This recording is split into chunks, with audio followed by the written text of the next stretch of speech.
So I like how last week I was like, things have been really good lately in wrestling. Next week, something really bad's gonna happen. We're gonna find out like some wrestler's like a serial killer. You said Luchasaurus.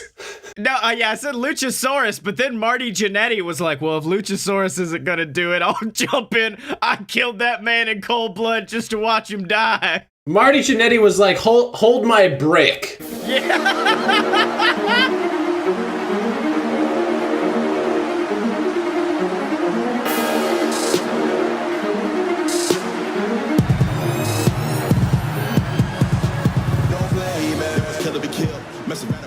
Welcome to Fight Boys, the show about professional and not so professional wrestling. I'm your host, one of the men who survived Marty Jannetty, Scottye Moore.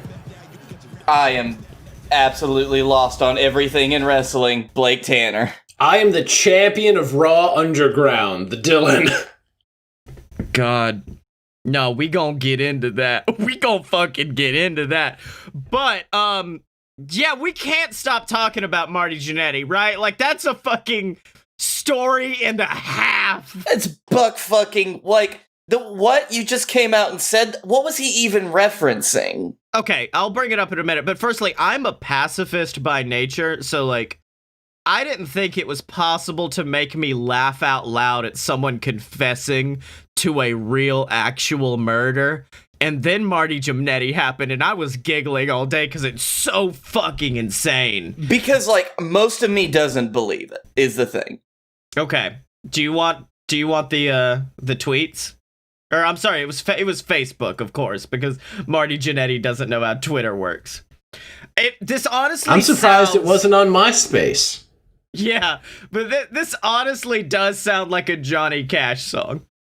I never told no one this, even my brother Gino, because Gino would have killed him, and I didn't want my brother gone. Hell, he just came home from Vietnam. Holy fuck, it is! I was 13, working at Victory Lane's bowling alley, buying weed from a derogatory term for a gay person, meaning I'm already rooting against Marty, that worked there, and he put his hands on me. He dragged me around to the back of the building. You already know what he's gonna try to do. That was the very first time I made a man disappear. They never found him. They should have looked in the Chattahoochee River. And then the biggest fucking whiplash turn of all time. But Winnie, the girl in these pics, I likes you so damn much. Probably my favorite. But I promised myself way back then nobody would ever hurt me again. He sounds like Sling Blade at this point. Nobody ever hurt me again. That includes you. I loved you, but you hurt me with your fucking Jamaican jealousy. You can go your own way. I don't need you. And then double down in the comments when someone named Ian just goes, you okay? Me and Winnie just had a fallout, but if you're asking about the other thing, which, of fucking course we are, Marty! Yes! That is not... You have completely changed the narrative. Yeah. Oh, wait. Oh, you meant the murder. No, that's nothing. But if you're asking about that, yes, that was 1 billion years ago. Plus, I have the satisfaction of knowing that bitch-ass ninja never got to do another kid like that. I just... What? There's a follow-up to this that I just found. Okay. He did a radio interview where he claimed it was self-defense when he hit the man with a brick. Which is why I said, hold my brick. Yeah. That was what... So, like, this guy that Marty, like, allegedly claimed to have killed in self-defense said that he grabbed him by the genitals, kept him from trying to get away from this situation, so he grabbed a brick, and he fought back, is what he said. He then goes on to say, I can't say he deserved to die, but he deserved to get his ass beat, but you killed him! And I was beating him in the head with a brick. I was only trying to beat his ass. I wasn't trying to kill him.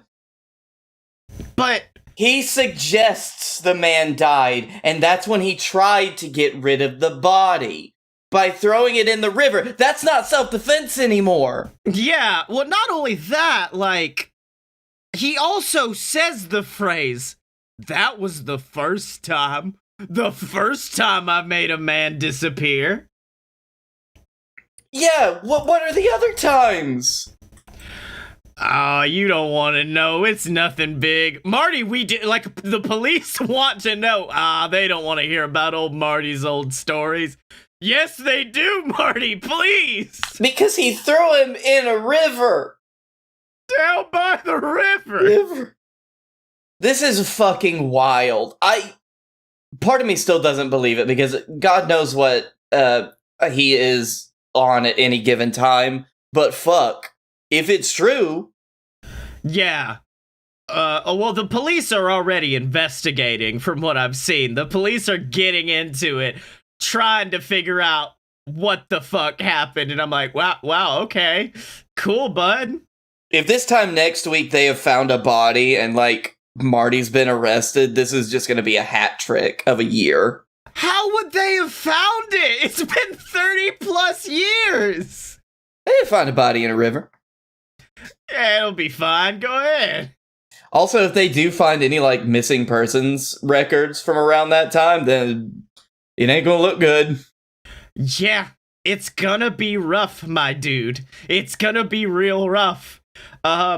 Anyways, wrestling outside of that was actually still pretty rough. I'm not gonna lie. There was still some rough stuff, including what I've deemed the worst fucking episode of Raw I've ever seen. Like, no doubt this might be the worst one. Okay, I want you to give me your, like, general recap on the good, the bad, the ugly, and even more ugly, because I barely watched this episode outside of course, the underground segment, which we'll talk about later. I have to be honest with you. It must have been the male segments, because every women's segment I saw seemed good. Yeah, the women's segments were very good. I didn't watch it all the way through. I watched from probably about...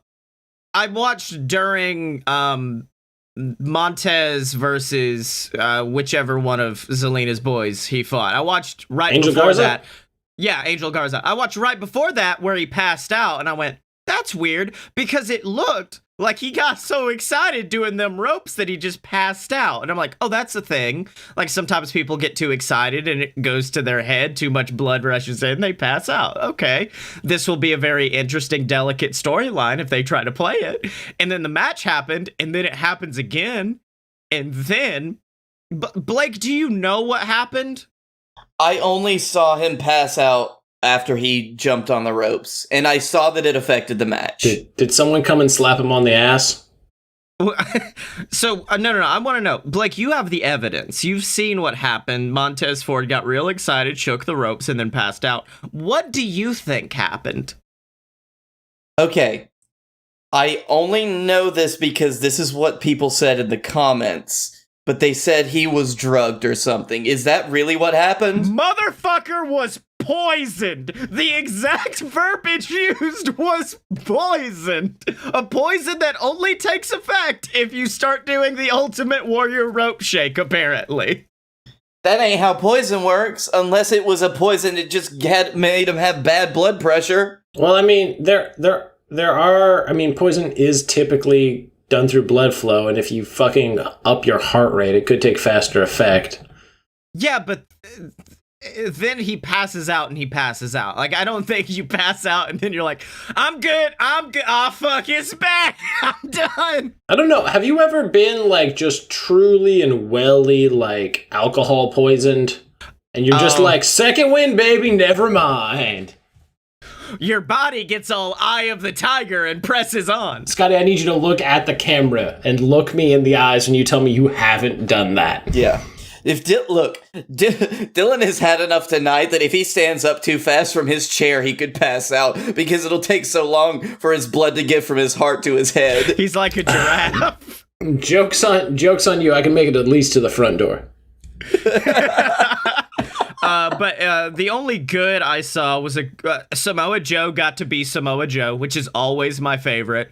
Because Rollins came over and was just talking shit to commentary, and Samoa Joe very calmly was like, I think you don't need to be doing that. I don't think you need to be talking to this man. And then finally Rollins said something like, Joe, you don't want to be doing this, Joe. And Joe just took off his headset and said, I think I do, Seth. And I went, oh fuck, he's about to die.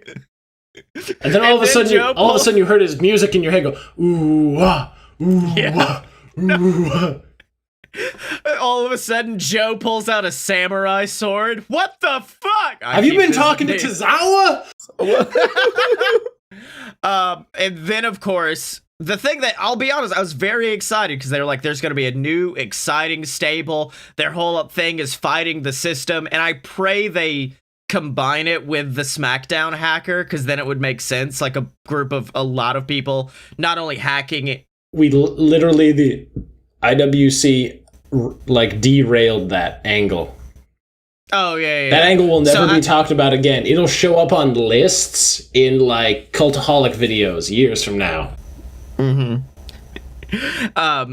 But so I was very excited. I was ready to see what they did. They knocked over some boxes, according to WWE, and then threw some Molotov cocktails at some production boxes. That was it. That was all we got out of him. And I'm like, you gotta give me more to entice me. You can't just, this is like when the mysterious person attacked Roman Reigns in the back with a forklift. Like, who is it? Like, I don't fucking care. You've not given me enough to be invested. You need to understand, the Nexus choked out Justin Roberts and dismantled a ring. Like, the bar is high. The Shield fucked up a world title match. Yeah. Like, you have to do something that might get your advertisers to get you fired. That is the bar that has been set.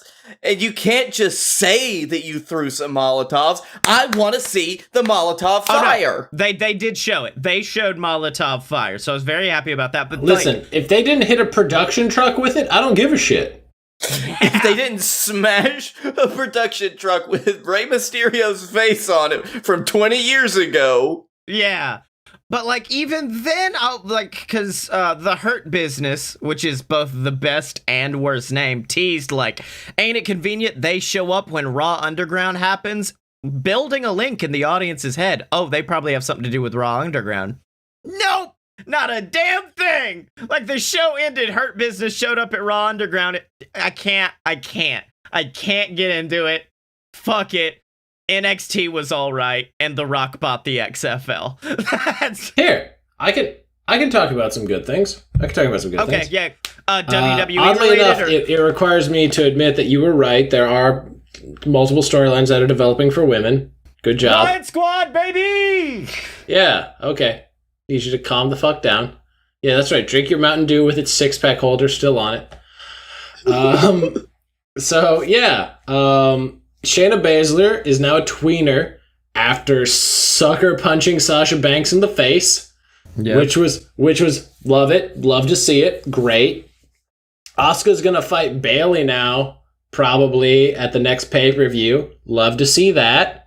Asuka potentially gonna get the SmackDown Women's title back after however many years, because they don't need her on Raw anymore. If Shayna's going to be... apparently, well, no, because you're right. Because I was going to say that what they're doing is next week, she's fighting Bayley, and if she wins, she faces Sasha at SummerSlam. But I'm going to assume Shayna interferes, beats them both down, then Asuka weasels her way into a match against Bayley or some shit like that. So, like, that's what I'm thinking, yeah. So that happened. Riot Squad happened, which both... Ruby Riott, very convincing actor, like, and Kevin Owens was there, and Kevin Owens almost became my babyface of the week because he was talking to the Iconics, and then Peyton Royce slapped him, and he was like, "Was that really necessary?" And then Billy Kay slapped him, and he turned around and he looked at the Riot Squad and he was like, "Ladies, little help." And they both jumped him, and he was like, "There you go," as he walked off. I love Kevin Owens so goddamn much. He hasn't been given as much as he deserves.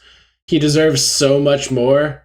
But it was great because Ruby Riott cut a great promo talking about how, like, the reason why she turned on Liv was because she felt so displaced and unneeded, and, like, her anger just turned towards, like, self-destruction. But, and then Liv was... A logical, smart way to explain a heel turn. I was very impressed from WWE for that. Clearly she came up with it. There was no way the writing team did. Yeah. But then Liv got, like, back into it. And, like, I'm not saying I want Liv to revert because, like, I understand character progression, but I loved crazy Harley Quinn-inspired Liv Morgan more than anyone else they've called up in that like, round of people. Because that girl was willing, like, that girl is willing to take a bump, and you really need to explain it by the fact that she's inspired by a comic book character because it's the only way. Yeah, and she's very good at it. She was so dedicated to her craft, she would eat a blue lollipop before every fucking show because she's like, I gotta do it. I gotta have a blue tongue. Blue tongue.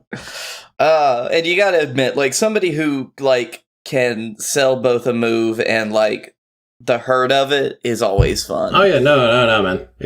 I always miss Floppin' Fish Dolph Ziggler. Floppin' Fish Dolph. Oh, Floppin' Fish Dolph. Actually, no. In SmackDown women's news, oh god, I forgot both the women's names. Naomi is the one I'm thinking of. Oh no, I'm thinking of who were in Fire and Desire? Dear God, I can remember their tag team name. Oh, Mandy Rose and Sonya. Oh, fuck, you're right. That was a great where segment. She cut part of her hair off and, like, walked up and, like, threw her against the ground and, like, just like that, they restarted this angle that has been dead for, like, what, like a month? Good month? Yeah. Well, it never had, like, a proper finish. Yeah, so, like, I'm happy they restart. And Sonya's always at 100. Like, this angle didn't go 0 and slowly ramp. Sonya just started like, I'm a fucking killer. Give me a shiv. I'll do it. Yeah. I love the way that they handled it, too, where the refs just got in between. They're like, hey, back off. And I was like, listen, dude, all of you are twice her size. I know she's a dangerous woman, but, like, you wouldn't do this to Rey Mysterio. You would pick Rey Mysterio up and carry him off. Like, I need you to at least, like, work within logical bounds. I'm not saying that the women aren't dangerous. They are. They punch you in the face and knock you the fuck out. But I need you to, like, not pretend that you're holding back Rhino. That's all. That's all I want. Yeah. I'm trying to see if there was anything else, like, big on SmackDown, but nothing's really... Oh, yeah, I guess we should talk about... Alexa Bliss is dead. We should really talk about the fact that Alexa Bliss is dead. Letterkenny has ruined her name for me, by the way. I can't... Alexa Bliss. Really? It wasn't the Bowling for Soup song? Oh, man. That was... Poor Bowling for Soup. I'm happy they did it. Like, I always love Bowling for Soup, but also I'm like, all right. Bunch of simps. This is sorry. Y'all simps. Bowling for Soup. Simp Squad. Unite. If she wasn't a huge fan, I would have been weirded out. But the fact that she was like, oh my God, this happened. I went, all right, this is fine. I mean, they wouldn't have done it if she wasn't, is the thing. No, they would have. Don't lie to me.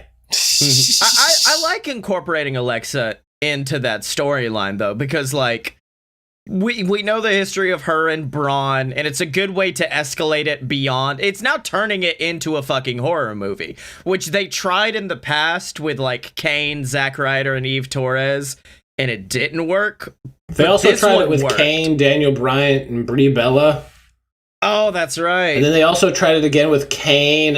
Every one of these starts with they tried it with Kane. Yeah. They tried a lot with Kane. But Bray knows how to do horror so well. Just that moment of him holding out the claw and Bliss staring at it, and Bliss sold it like a champ. She sold it like almost tears happening of, I'm about to die, until he finally locked in the mandible claw. It was very solid. Good work on SmackDown. Very good. The mask helps so much. Yeah. That was the one moment from SmackDown that I was like, oh shit. They're doing this. By the way, because you don't see it a lot. By the way, is the Money in the Bank contract going to come into any kind of anything anytime soon? Like, they don't even talk about it anymore. Yeah, I think the Money in the Bank contract was to become Mandy Rose's boyfriend, and that's what he cashed it in on. I don't think he cashed it on. Listen, I'm not saying that's a bad move at all. Like I'd consider it. I'd consider it. I still think he will use it to cash in on, like, Miz and Morrison or whoever end up holding the tag belts. Like, that's what I'm feeling, is that they use it to tag, because, like, if he tries to cash in on Braun, Otis will die. So, and I don't want Otis to die, but it would be a nice moment of like he cashes in. It'd be even greater if Braun and whoever the tag champs are in the ring, like they're having a championship conference, which they never do. And then Otis comes out and they're all like, oh, fuck. And then cashes in on champs instead. Can it be used on non-WWE championship belts? Motherfucker, no one said the Royal Rumble could be used on NXT women's title, but they fucking did it this year. It's Calvin Ball year, baby. COVID. You know what? 2020 doesn't matter. 2020 is non-canon at this point, so I want you to know, if he cashes in Money in the Bank on tag belts, I won't talk about WWE anymore. You'll do these segments without me. We'll have to call you in halfway through, like, all right, we're done. It's time to talk about AEW. Hello, I'll talk about AEW, Ring of Honor, New Japan, Impact Wrestling, everyone else. I'll talk about Triple A. They got interesting shit going on. Although I would like to say one last bit. My favorite tweet from today, and probably tweet of the week for me, is Daniel Bryan challenging The Rock to a match because of how much his daughter has made him listen to You're Welcome from Moana. Well, listen, The Rock agreed to job out because one dad to another. Well, while Raw had its worst episode in a very long time, AEW fucking killed it, and I think maybe pulled in, other than like the debut and around there, their highest rating of a very long time. It was like 909,000. Mox is money. Yeah. Debates are also money. Yeah, but even outside of that, it also, all of the segments carried weight, even though two of their biggest storylines are a little fucking goofy. Like I talked to you guys, like Pride and Powerful versus Best Friends, fucking great match, then a great segment with PNP destroying Sue's van, and then an amazing promo where Trent's just like, Chuck was just like, I told Sue I'd get the van back to her all in one piece. I told her I'd get it back in safe. You guys fucked me. You guys made me a liar. Yeah. By the way, I love Chuck Taylor's terrible headband he wears after matches for no goddamn reason. Yeah. And then, of course, we're going to have one more match, and if we beat you, you have to apologize to Sue on speakerphone. And I'm like, fuck yes, I need that to happen in an AEW ring. That's the most late 90s. You know how people are like, I want the Attitude Era to come back. This is how it's coming back, because this is prime Raw versus WCW Monday Night bullshit. Yeah. But it's the good parts. It's the good... when people talk... It's the good and bad parts at the same time. It's a parody of the bad parts. So where they would take it very seriously. Like, same thing on Raw. Like, the Montez getting poisoned thing is dumb. But they played it seriously, so everyone goes, it's dumb. But if you play it like a joke, it works really well. So, like, everyone's aware of the fact that this is a goofy, jokey storyline. Yeah, which is like the Best Friends bread and butter. Oh, yeah. Fucking great. They had that tweet where they asked Sue for the van. Where they had like a minute-long segment. Yeah, and somebody was like, why do we need this? And now I'm like, oh, they were setting it up. They were this fucking long-term storytelling, baby. They did it. Now, yeah, can we talk about the third best friend though? Because that's fucking. Oh my god. I'm shocked, Blake. I'm shocked Blake did not take that for Babyface of the Week. Because, like, what, that was a Orange great Cassidy segment. talking about global warming with the best fucking... Oh my god, like, the moment he got done with his speech, that was the loudest pop you will hear in the No Arena, like, ever. Because he got done and you just heard...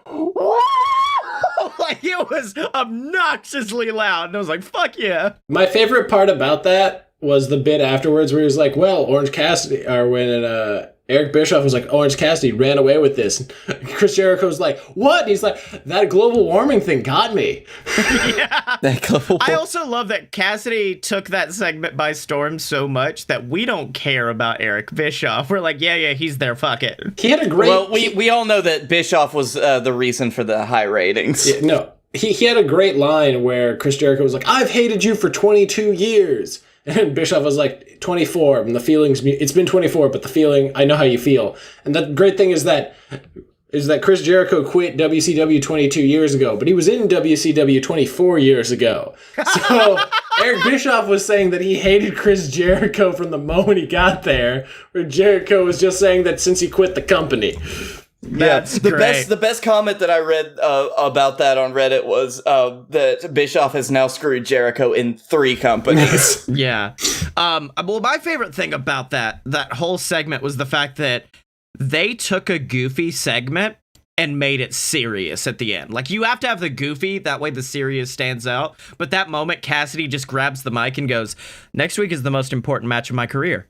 It's also the most important match of your career. Because imagine what's going to happen, Chris, when you lose to the guy that puts his hands in his pockets." That was that was the best line of that from Cassidy for me. Everybody's been talking about, like, they've been making Orange Cassidy too serious. He's not going to work. And then that moment, I was like, no. You can put a belt on him. Go ahead. Put a strap on him. You can put a strap on him. I'll buy it. I'll buy it all the time.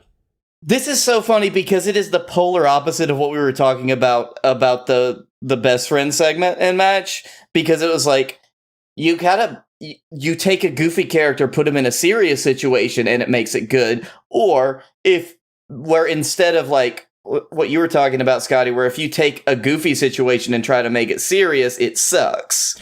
Well, I think it also comes down to presentation, because like it was the fact that the end got serious. It was escalation is what it was. Like, you saw Cassidy kind of get a little perturbed as it went on until he finally just said, "Shut up." It elevated to a point of, it's like one of my favorite CM Punk matches was his last ROH match against Cabana. I think it was 2 out of 3 falls match.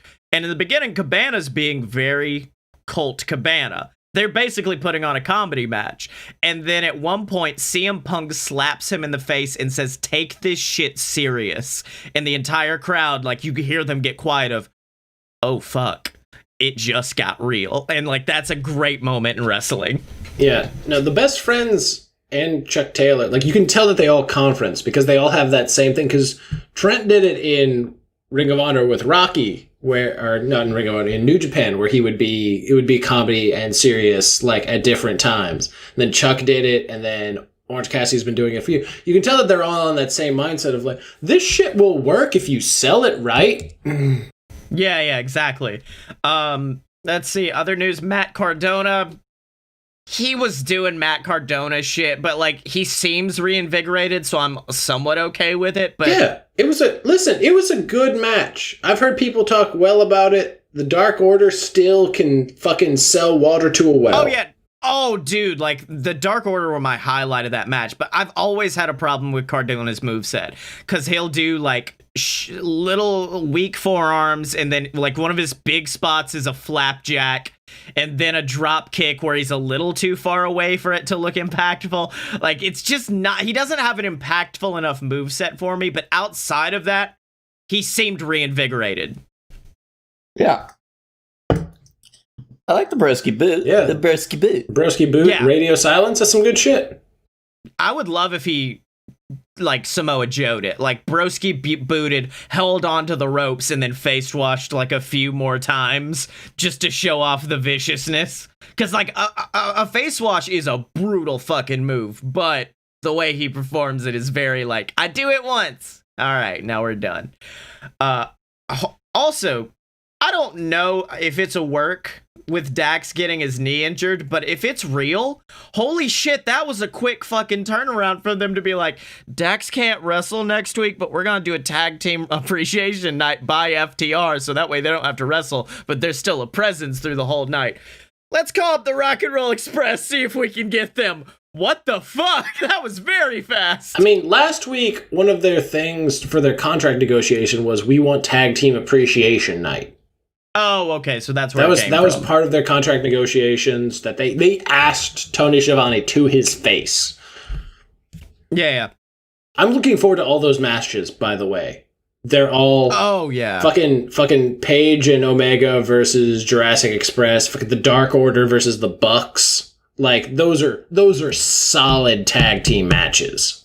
Yeah, because like they're trying like not to avoid the pitfall that I see in so much like WWE wrestling, where I just hate when the same people face each other for months, unless you got something that keeps it, like, fresh. But even then, like, doing stuff like this really keeps it, like, you'd see tag teams that don't normally fight each other. Maybe because they're not the same power class or weight class or whatever, but it's still fucking interesting. Yeah, that's part of the good thing.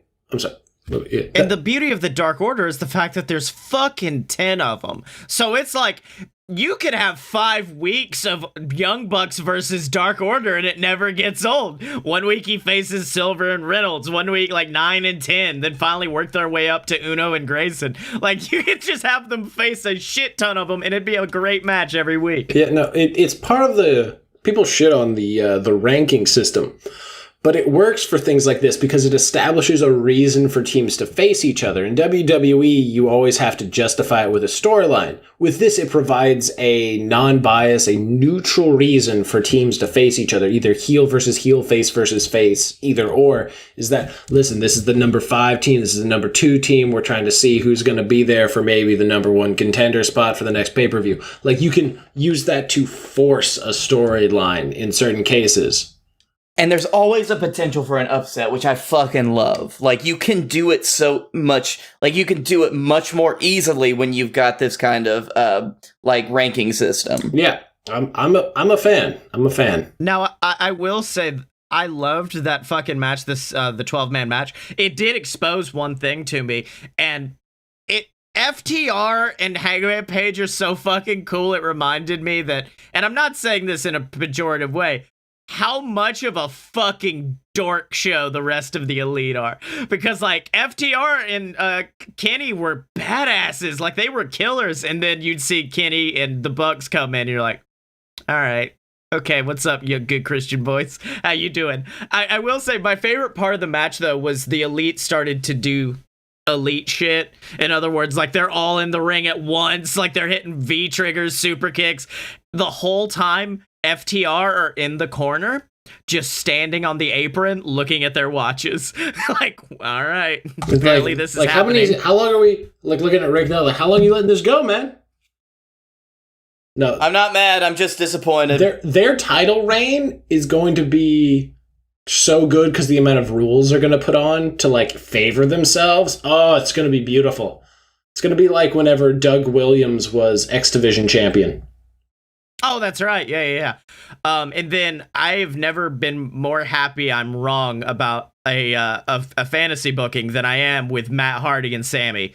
Because, at first I wasn't that sold. Because it almost seems like Matt is playing into this, I'm going to be a little bit more low-key, I'm going to be a little bit more boring, which is not what Matt's strong suit has ever super been. See his U.S. title reign.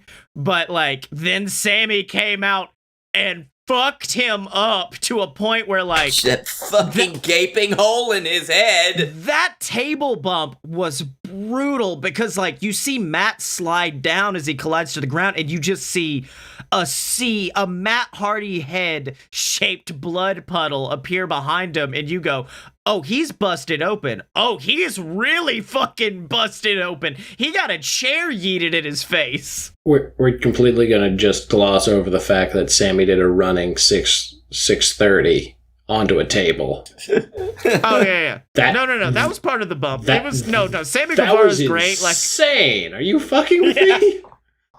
Like, Jesus. Yeah. Fucking Spanish God for real. Uh-huh. I'm so happy they brought him back quickly. Like, Jimmy Havoc, I could do without Jimmy Havoc for a couple months while he gets his help. But, like, Sammy was an integral part to AEW Dynamite. It became very clear that he was... Speak for yourself. Cheeky Bastards was a great tag team, and I miss them. The spot where one of them would fucking, like, yeet, like, penalty kick somebody, and they would both look towards the crowd like, oh, it's going... wide left. God damn it, Rick Knox. Like, I miss that so much every day. Any other news that we're missing outside of this? Because I can't really think of anything that we're not gonna talk about later. Wrestle House is apparently a thing that people like. I've seen clips of it, and I don't know. I'm kind of meh on the whole. I like Impact because they just Impact's now at a point where they're like, hey, we're not. It's kind of like how a load of BS was in the beginning, where we were just like, no one's fucking watching, do whatever we want. That's what Impact is now. They're like, we don't care. Do it. How we bought this. We bought this network. No one's canceling us. Have RVD beat up fucking Sami Callihan while his girl twerks over his dead body. Fuck, I don't care. We're Impact, baby. Oh God. It's actually we could. It's actually kind of entertaining now, and I'm kind of glad that they have that amount of freedom. Yeah, and speaking of freedom, you can give us freedom by donating to patreon.com/loadofbs. Every single dollar you donate to us helps us pay the bills, keep the lights on around here, ladies and gentlemen, and thanks to that, we get to keep making these shows. We get to make more shows like JWF Ignition, like JXT, Developmentally Unstable. I may make a show about fantasy booking in the future, that way Dylan doesn't have to fucking deal with it. And it's all thanks to you. But I'll know it exists. And it's all thanks to you at patreon.com/loadofbs. And if you donate, you get exclusive content like Wrestling History X. You get to see me and Blake react to old garbage episodes of JWF War. It's a fun time at patreon.com/loadofbs. Should we just tweet Sue and be like, hey, we're sorry? No, I've thought of a great thing. So tweet at MJF and ask him what his policy on merch revenue distribution is. Okay. As AEW champion, what will your policy on merch revenue distribution be? He's got that. And what's bad is I'm fairly sure he's awake. He will reply to it right now. Hashtag not my champ. Hashtag MJF watch. All right, while we do this, Blake's disappeared. Dylan, would you like to go into your heel of the week? Because I can piggyback off of it, because I agree. This was a close second contender for me. Right. So, I don't even know how to say this. Pat McAfee is going to be at a match at the 30th NXT TakeOver, which is kind of like if Guy Fieri was at WrestleMania 40. Yeah. And was wrestling The Undertaker. Like, it's that level of like salt in the wound to me of dead man, I'm gonna take you all over this ring, showing you America's finest punches, kicks, and slams. Yeah, no, these fucking podcast guys gave me a moveset and everything. So here's the thing. The entire storyline behind this is that Pat McAfee is a douche and insults the longest reigning NXT champion to his face, calling him a midget, essentially, and saying that he can't do anything on his own, while being famous for being a member of a football team, which is a team sport. And then gets in an altercation and decides that the best way to do that is to literally kick him in the head, punter style, to the point that Triple H shoves him. Yeah. You know what? When Daddy gets involved, it's bad. I can't describe to you how disappointed I was with wrestling that Pat McAfee has a match in wrestling. This is the man that wore dress shorts to WrestleMania. I am like... Listen, so WWE, its ratings have been declining for like years now, and never have I felt more like vindicated in my decision to stop watching than when I found out that Pat McAfee was going to have a high-profile match with arguably the best talent on NXT. If not in the WWE. There are 3 silver linings I see. One, I did enjoy before where they buried the hatchet, because that was a good swerve. If they buried the hatchet, oh wait, Pat McAfee is a dipshit and kept talking, and that was a good continuation. Number 2 silver lining, suddenly my fantasy booking don't look too fucking bad now, does it? I mean, it didn't have Adam Cole on TV, but it don't look too fucking bad. And my third, this does mean WWE is now eyeing podcast talent to come and fight their wrestlers. So I'm going to propose the New Day versus the Fight Boys at SummerSlam. We can do it. We can do it, boys. Oh, God. One back body drop and you'd be dead, Scottye.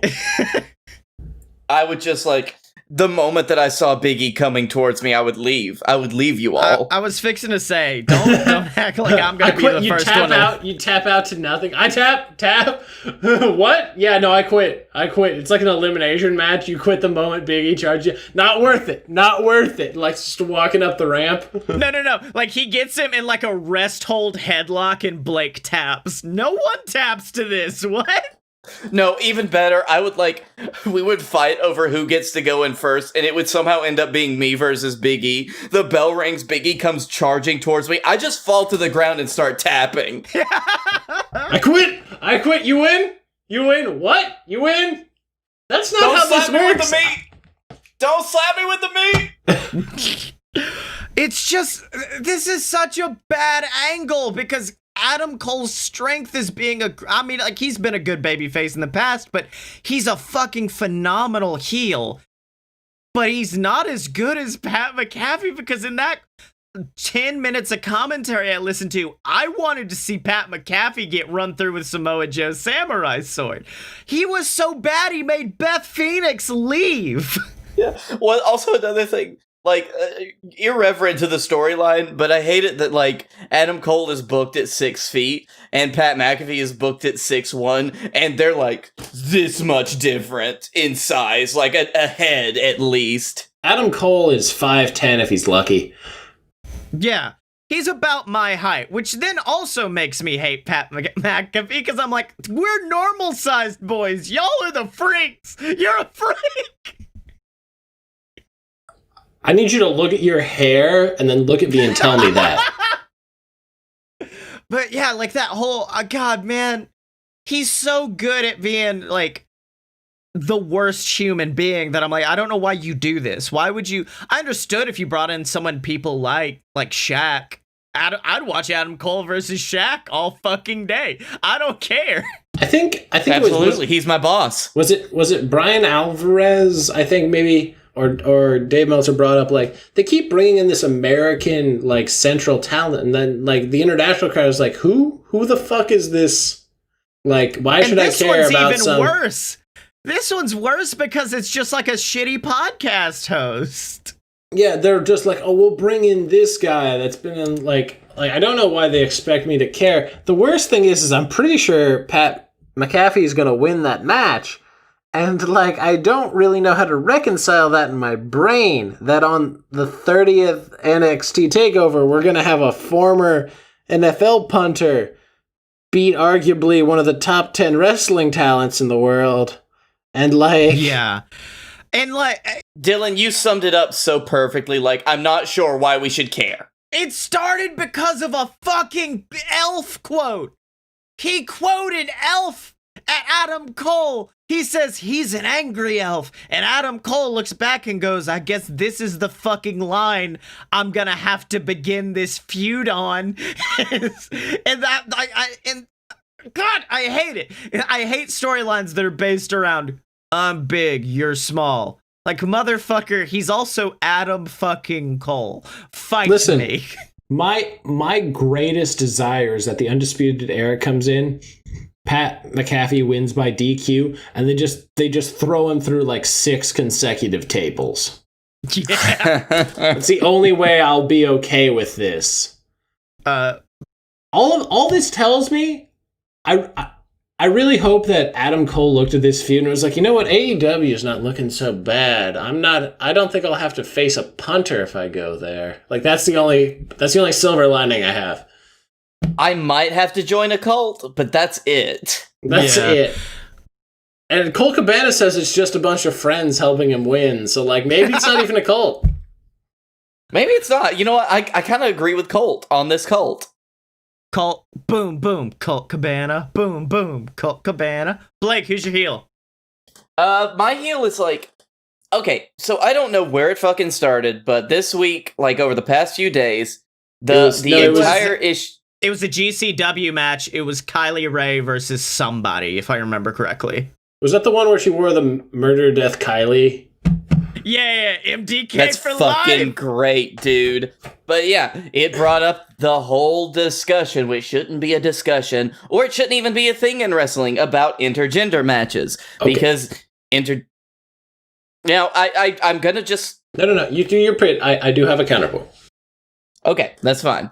Because, to me, wrestling is built on the idea that just about anything can happen. There are still some logical boundaries, but the idea that Rey Mysterio can beat Brock Lesnar is not something completely unheard of. So all of the ideas that, like, oh, one gender is physically weaker than the other, doesn't really hold much water in wrestling to me, because most of it is their ability to do cool shit in the ring, and their ability to make it look like they're actually putting on a fight, which is why I loved almost every Candice LeRae match that I ever saw when it was intergender. I mean, it's not that you can't play into it either, because like some of Sarah Del Rey's earliest matches had men being like, I'm not gonna fight her, that's a girl, I'm not gonna fight you, and then her beating the shit out of them until, so like, yeah, it can work, you just can't be a dick about it. Yeah. And okay, I got another one, but I'd like to hear your serious stuff. for a moment. If I could be serious for a moment, no. Because Lance.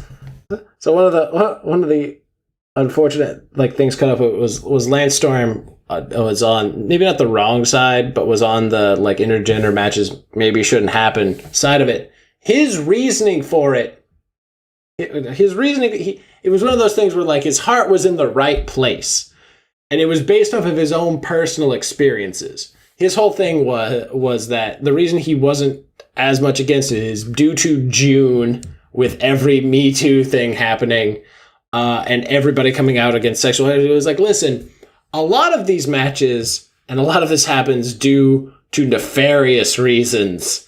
And he's had his former students, his current students come up to him and tell him about their uncomfortableness with it. Especially, as he was saying, if it's your first year, are you going to say no to anything that you're asked as a wrestler? You don't want to get your whole career sabotaged. And he's like, that was where he was coming from for it. And he was like, listen, a lot of revolutionary things have happened in just women versus women wrestling. And that has made a lot. It's not exclusively the only way to revolutionize is through intergender. So I understand where some of the people are coming from. Do I necessarily agree? No. But I understand that not everyone on the other side of it is some misogynist saying women can't wrestle men. There's some who are listen, indie wrestling is horrifying, and maybe we should take care of it. Yeah. I'm speaking specifically towards anybody that says per the reason of what is construed as gender as being the reason why the match should not happen, because I think the best reply I saw to Lance Storm was, I think it was Kylie, and she said, an all right solution to that problem of people feeling uncomfortable is no more intergender wrestling. A good solution is the best solution is doing intergender wrestling right. And the problem is the man who had carried the torch for intergender wrestling for years is also the man who said, you know what, in my match, I'm going to grab your boobs, and then in the finish, you're going to grab my dick. And that's the match. So I understand where people are coming from of this is a bad idea, but it's also because the person who was leading the charge for so long was doing it wrong. Yeah.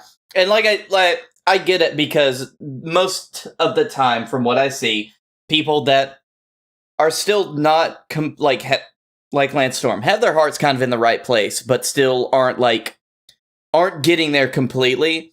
And it's not just it's all in the way that you do it. It's all in the presentation, because you can easily do it wrong by turning it into something that is sexist or misogynistic, but that's not really what it should be at its heart. It should just be fucking wrestling. Yeah. on to my heel of the week. And I have multiple reasons, not just because it's a garbage shit show they're trying to boost ratings with. Here come the money. Here come the money. And also not just because of him, but it's we're gonna try to build new talent. Oh look, it's Shane McMahon. Yeah. But yeah, Raw Underground, the moment, like, somebody tweeted, like, oh, they're gonna do something, like, similar to Brawl for All. I'm like, that sounds interesting. There's gonna be strippers dancing and Shane McMahon's the only one doing commentary. Well, it sounds less interesting now. But that was, like, just, like, the rumor of that's what's gonna happen. I'm like, they're not gonna do that. And then they did it. And it was so bad. Like, and it was weird because, and I understand they're trying to build, like, a new star, but the first segment of Raw Underground, this new innovative thing they're doing, they had a relatively unknown guy doing it, which set the precedent for me of, oh, this is going to be a bunch of unknowns. That's going to be fun. Then fucking Eric from the Viking Raiders shows up. Then Dolph Ziggler's there. I'm like, okay, so it was just for one segment. We're going to build up this guy. Cool. All right.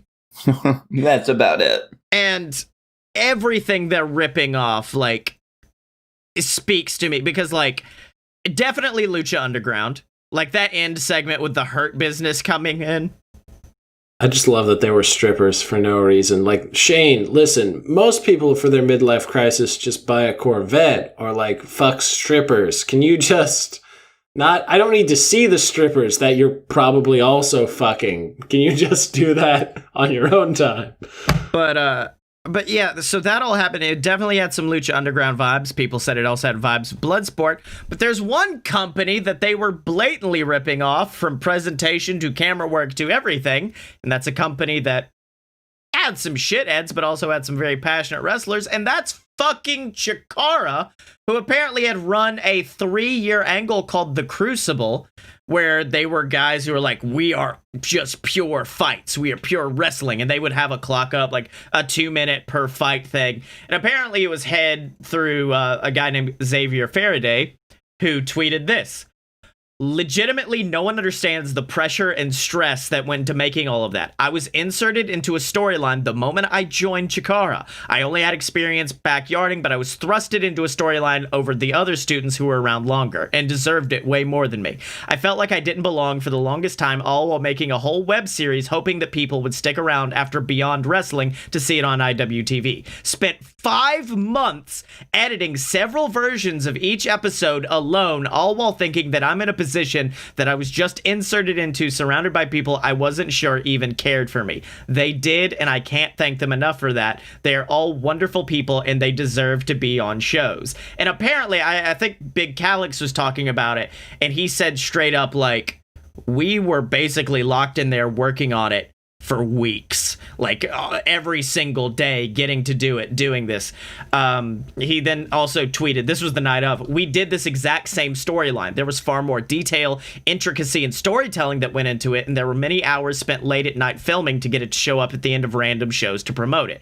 I kid you not, this is one of the biggest things I've ever worked on, sacrificing so much. Now I get to see the D- version hosted by Shane McMahon on live television. This hurts. WWE knew about it because they wanted to host episodes of Chikara Action Arcade on the network along with Evolve Progress and WXW. The deal wasn't working out, and all the while when Chikara closed, they stole it. I was never paid for it, and I don't care that I wasn't, because I thought the ends justified the means. This was something I believed to be so captivating and such a pleasure and stressor to be a part of that I couldn't walk away. I believed in it. All of it. And seeing WWE just steal it and use it as... And I'm not saying they stole it, but the links are definitely there. If you watch videos of The Crucible, it's very similar, and just using it as a ratings boost is fucking gross. Yeah, that's the thing, because it feels so much like it was just put there to do something different, and they already took a tried and true, like, tested method, even though it was on a smaller scale. They watered it the fuck down, and then they put it on to try to get, like, some of the people who, say, for example, loved Chikara and they're sad to see that it closed, even though, there are very good reasons that it closed. Or Lucha Underground. By calling it Raw Underground. Shows that any of those shows that you mentioned that had that same vibe, and they're just cashing in on it. And that just feels scummy. Yeah. No doubt. Like, I felt uncomfortable watching it, especially after I had learned about all of the Crucible shit and the fact that WWE were involved with Chikara to a point where they would have known about it. I got more uncomfortable with each reoccurring segment of, like, now it's just, they didn't get what it was. They were like, oh, it's just like this creepy, skeezy underground fight club with strippers and dudes punching each other in the balls. I'm like, no, fucker, that's not what this is. Until you fucking see a dude managing the Undertaker in Raw Underground, except the Undertaker actually takes people's souls, is when, like, I'll be like, oh, now they're just ripping off Lucha Underground. Yeah, but it's just a gross segment. I'm not a fan of it. Like, the other day, I talked to my son because he was like, I don't think I like wrestling. They try to hurt each other. And I told him, like, I hated to be the one that told him Santa wasn't real, but I said, Bud, they're not. They're just putting on a show for us. They're putting on a fake fight. And he went, they are? That's awesome. And this is now taking that concept and being like, no, real fights, real men, which devalues the entire rest of the show to go, this is the real shit. Fuck that. If I can't see a springboard 450, I don't want it.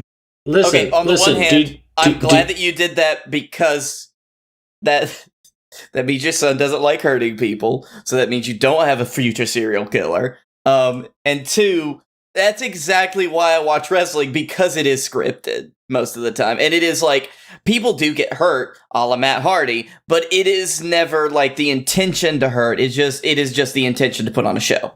Listen, you can always show him really real, not real fighting by showing him New Japan Pro Wrestling. Got it in there. High five. Go me.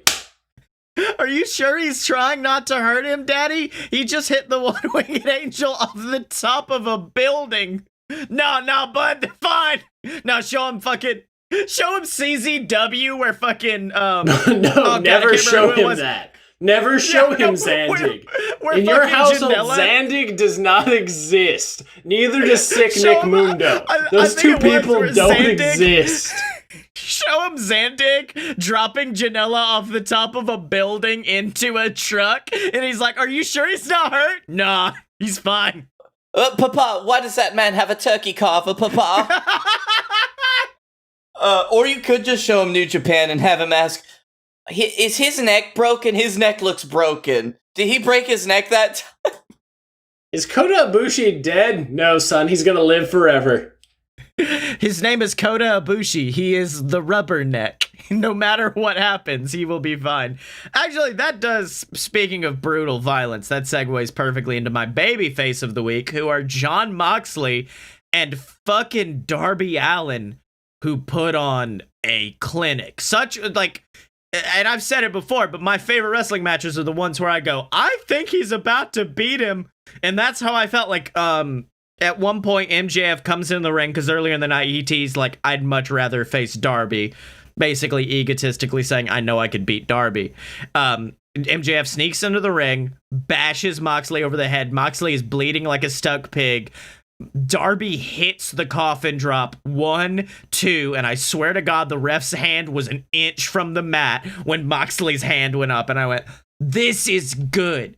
And this is the ultimate form of, basically the entirety of AEW to me felt like that Jericho Cassidy thing, which is there was a lot of goofy shit.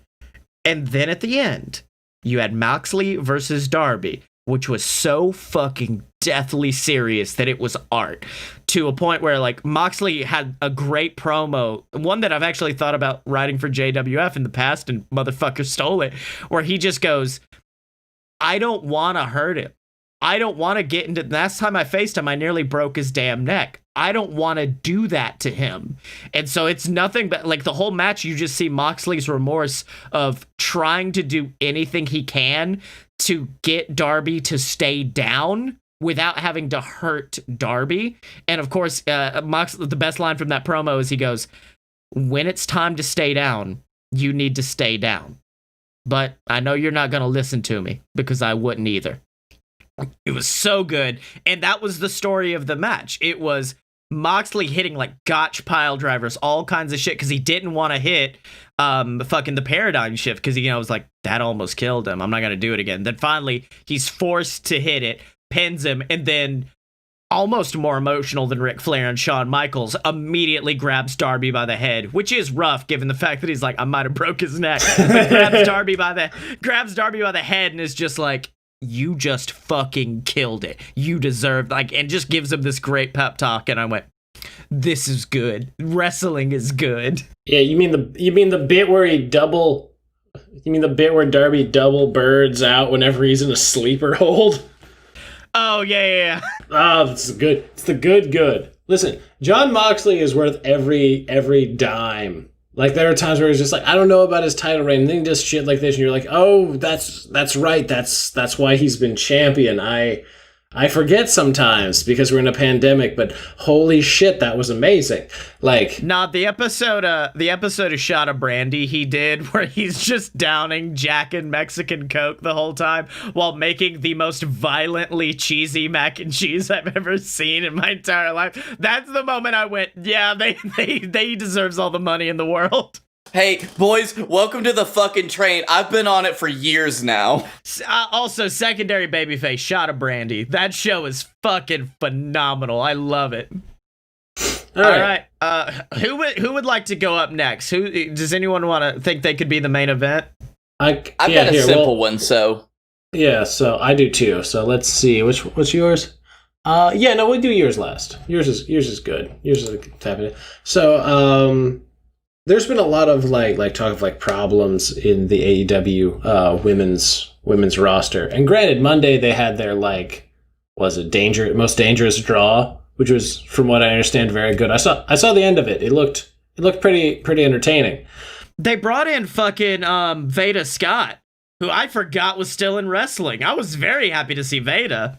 I know, I follow her, so it's hard for me to forget about. Yeah, and I need to listen to it just because she got back into it. But everybody complains about the women's roster and how AEW doesn't care. They're like a year in and it's still not great. And I really want to take them back and be like, okay, so WWE took 3 decades. TNA took at least 5 years. And Ring of Honor still isn't there. Ring of Honor's still not there. And you expect AEW to build a full great women's roster in less than a year. You just people, Clockwork Orange open their eyes and show them Sheeta versus Nyla Rose again. And you're like, look at it! Yeah, they're like the storylines are there. And so I give all credit to them for hiring somebody like my baby who is Abaddon, who is so remote,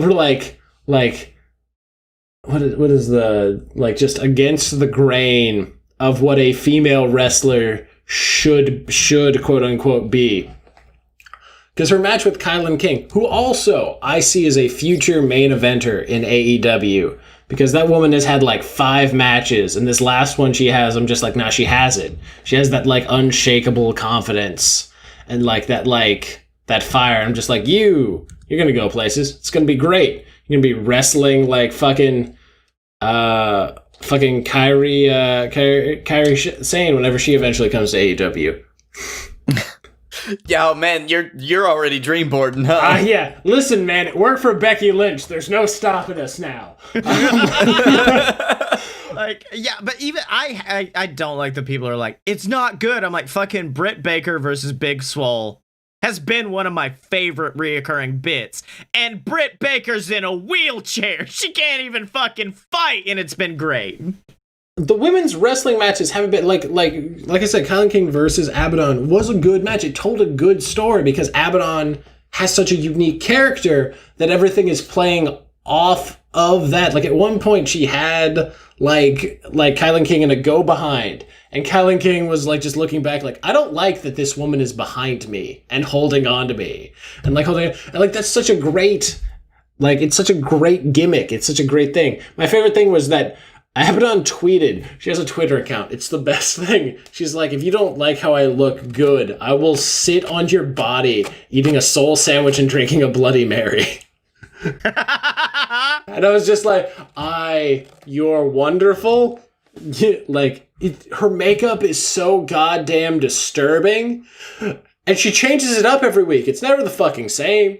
It is one of those things where it's like, I think I mentioned it last week, like, her makeup game is on point, and the fact that she does that herself, or that she always designs it, because she's done it on the indies for a long time, like, that is just all fucking her, dude. And that must take so long. And just the nickname, The Living Dead Girl, is such a killer nickname, because it immediately connects you to something most wrestling fans will know. Rob fucking Zombie, which she is someone who walked out of a Rob Zombie film. Like, she's very well constructed. She walked out of The Hills Have Eyes.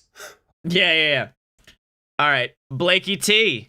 You got a main event spot, playa. Yeah, my babyface of the week. It's a little bit different because it's something that I was reading on Reddit earlier today, and it is one of those moments when fans of wrestling put so much fucking work into one thing that's wrestling related that I am almost awestruck.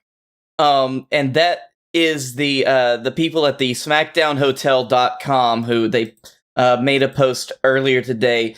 After 2 years of working, they have released a website that details the rosters of the WWE all the way back to 1985. So you can sort roster by year. It's all of them. WWE, AEW, TNA, ROH, New Japan. You can go through any of those companies. AWA, you got it. Lucha Underground, OVW, you can go back to like their earliest recorded dates, and you can just see who they had on the roster. And I can tell you, it's pretty fucking buck wild just to go back through the years and say like, oh, this person was on the roster. Like, look at fucking, like, 96, OVW was stacked, or, like, whatever.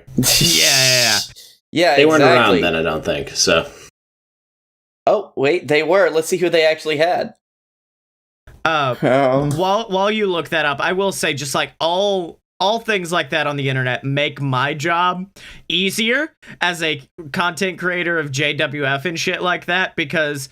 like, say, for JXT, we brought in Danhausen and Warhorse. Oh, fuck, what's Danhausen's theme song? There are websites I can just go to and go through, and it'll be like, this is Danhausen's theme song from 2018 to 2019. Then he used this from 19 to 20. Or if one day I'm like, oh, shit, that's a great move. I should give that to fucking Dylan or something like that.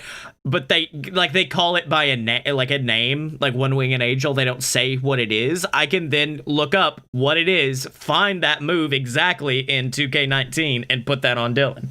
Yeah, and the fact that it's taken them 2 years to catalog all of this information just to, like, leave it on the internet for us jackasses is amazing. The SmackDown Hotel, they've got a lot more that you can look through, specifically, like, in other, like, WWE games rosters that are available. But, Dylan, to your question, 2001 was the first year that OVW was there. And, notable people on the card: Brock Lesnar, Mark Henry, was the Randy prototype, Orton, was the prototype. Yes! Shelton Benjamin also. Yeah, dude, Minnesota Stretching Crew was a thing. Yeah. Forgot that they were a team. Like, damn, son. One of the weirdest videos I found back when I was training for wrestling is I found a video made by, I guess, someone in SoCal who did a wrestling video. Like, here's what you do. Here's what a headlock is. And in it was Samoa Joe, Christopher Daniels, Frankie Kazarian, John Cena, like just a fucking slew of people that were about to become amazing. And I went, this is great. Holy shit. But so like to all the super fans out there and people that have a dream to do something like this, go and fucking do it, because we'll talk about it on our podcast. Yeah. On to our final discussion. Now that I think about it, Dylan should have been the final one for the easy segue here. But it's on to AEW's women division, who you could tell like we've said in the past, AEW will see a critique and immediately try to fix it.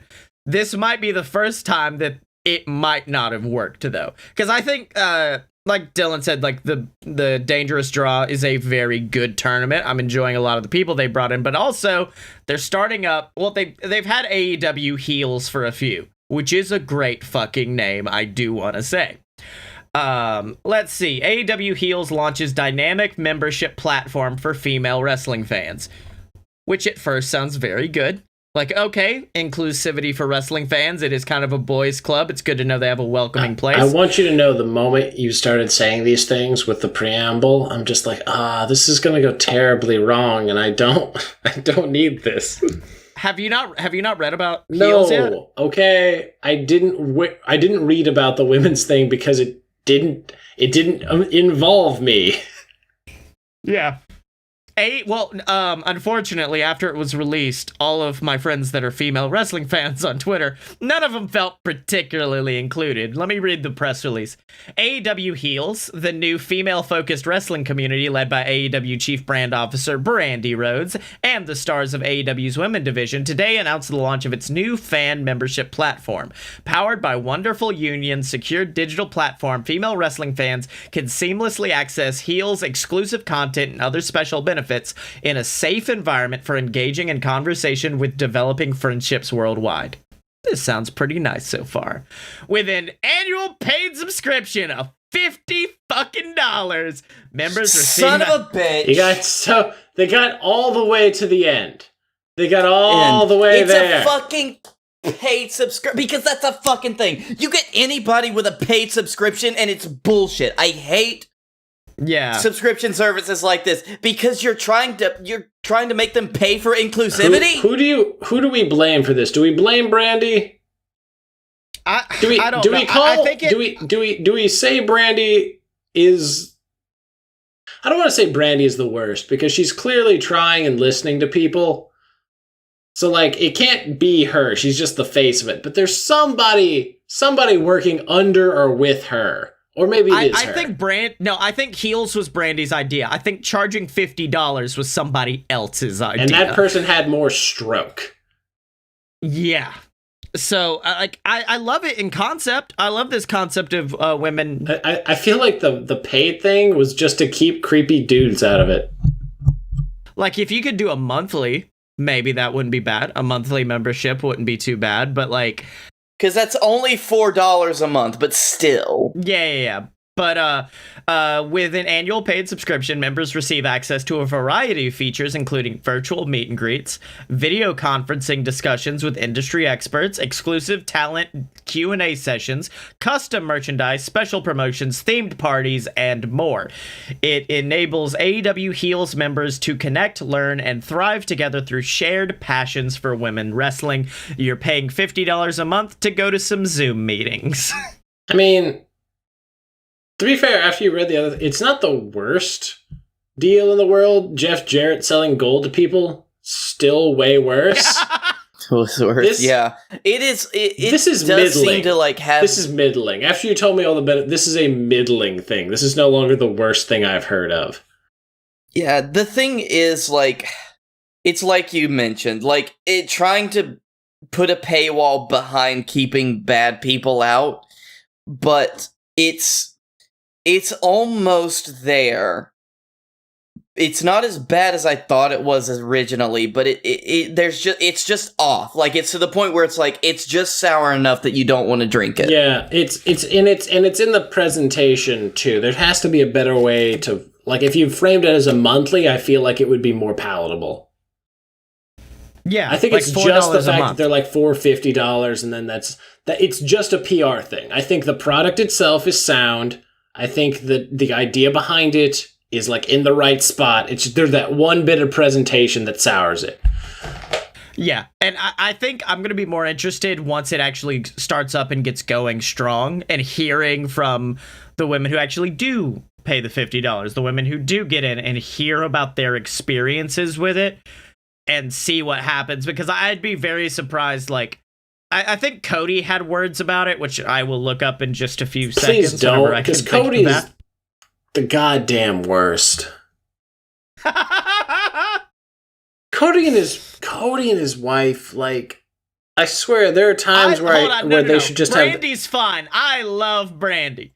Cody's something. Cody is dismissive in a way that makes you want to slap him. Yeah. I'm trying to. Oh God. Let's see. That one's not bad. Someone asked who runs the women division, and he just goes, "It's a collaborative effort, one team." And I'm like, okay, buddy, that's cool, I guess.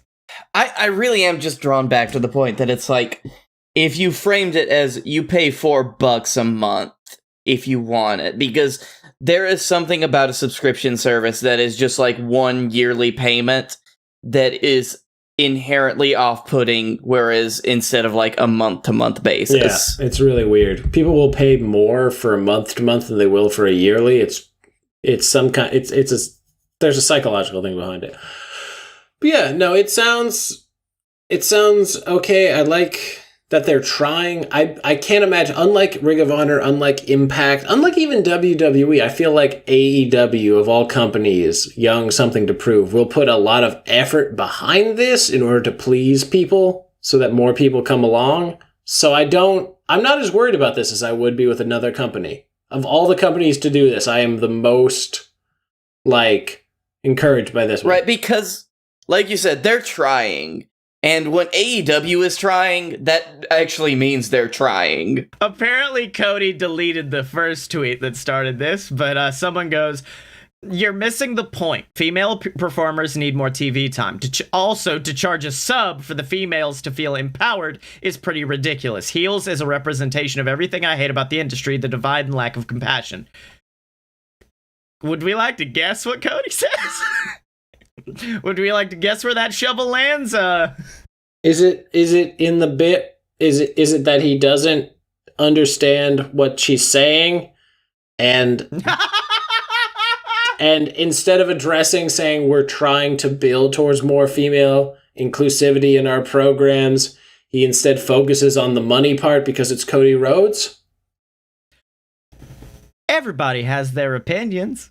Respectfully and obviously, it's not mandatory to sign up. It was just a place to really discuss and feel genuinely positive about the division versus the toxicity of social. Plenty of wonderful things on the horizon for some very talented women. I was right. So I was right. All I heard was that I was right. We're not done, because the next Please person, tell me we're done. I don't want to keep doing this. No, the next person sounds like Cody's mom sitting him down after he did something wrong at dinner. "Cody, I think it's dangerous for you to label fans' opinions as toxicity of social. I'm sure many of them come off as toxic and hateful, but underneath they have genuine feelings. I think it's a mistake for you just to ignore them." Never ignore the fans. I built my whole brand on social. You just can't be naive enough to sell for an account that only was created because that person's favorite brand is losing/hurting. Negativity on social, sure, but there's also so much positive to see and engage with fans on. Cody is so good at diverting from that question. Cody is so good from like, no, shut up. No, never ignore the fans. I never do that. Wait. Oh, good. We're done. We're done talking about Cody. And then Cody goes on to say, "No, please don't. Please." Cody Rhodes' Twitter game is is a thing where I see it and I'll read it, and it's at this point it's just morbid curiosity. It really is. Just like, what do you do now? But yeah, I'm excited for Heels. I wish they would do a monthly, because I really do enjoy having an inclusive space. Us three white boys from the South talking about this, but still, I do want women to feel included. I want non-binary people to feel included. I want everybody to feel included when it comes to the world of wrestling. That's something I didn't even mention in my talk earlier. What the fuck does the word intergender match mean for someone who's non-binary? Nothing. Yeah, it's like having the WWE women's tag titles. I can go anywhere I want, baby. I can do whatever the fuck I want. Let's go. All right, what'd you guys learn this week? I learned that I'm tired, and I just wish that wrestling could be wrestling. Oh wait, Cody tweeted again. Hold on, let me. I also wish that Shane McMahon and Shane McMahon related things could just go away. Shane McMahon shows up once a year, and whatever he's involved in is the worst thing every year. You remember when he came back in 2016 and it was fucking great for about a few minutes, and then that was it? Of his whole reign. That's it. It was a few minutes, and then the match with The Undertaker happened, and that was terrible. And then he was the best in the world. Do you remember that? When he was the best in the world? Best in the world! All right, I learned that it only took you guys this long to get on the Mox train with me. Choo-choo, motherfucker. I learned I can wrestle wherever the fuck I want. I don't care, baby. Tag title rules. I also learned that next year, WrestleMania, it's going to be Fight Boys versus The New Day. Book it, baby. Fuck it. The Shield. Bring them back. We're going. Oh, where can people find you on the internet? You can find me at Blake A. Tanner on the Twitter. You can find me at The Darkroom Vidya on YouTube. And you can find me here on the BS Network in podcasts like the one you're listening to right now. Or A Load of BS every week. Or shows like Deviant, which I'm going to keep hounding Scottye on until he writes more episodes. Oh, man. You don't need to find me. I should honestly start a new Twitter account under a handle that's like less stupid. I love Dick and Stormy though. Yeah. Dick and Stormy is a good. No. Under an unpronounceable name like Mr. Mixelplick from Superman every week. Where can we find you? Fucking don't make me say it or I'll have to go back. Chad Flexington. Yeah. Or if I say my name, it will summon an elder god. You can't do that. So instead, you should go subscribe to Sexy Chucky T, because Chuck Taylor is the most underrated Twitter presence going in the wrestling community. You can find me on Twitter at Scottye Moore, SCOTTYEMO. Buy all my books on Amazon. Actually, there's just one up there now, so book on Amazon. And check out my brand new podcast, The Many Adventures of Sammy Magic. Do you love Harry Potter but just wish it was written well? Well, check out The Many Adventures of Sammy Magic, where I fully improv the plot of Harry Potter, and it somehow turns out better than the books. And you can find that and all the other podcasts at aloadofpurebs.com. Special thanks to Mega Ran for our theme song, Fighters. Check out Mega Ran online and anywhere you get your great music for all your video game and wrestling related needs. That's right. And as always, you can find us at aloadofpurebs.com. Step up to that merch table at merch.aloadofpurebs.com. Find us on Facebook, donate to the Patreon, subscribe on YouTube, and remember to follow us on Twitter at Fight Boys Show MJF, because when you're a fight boy for life.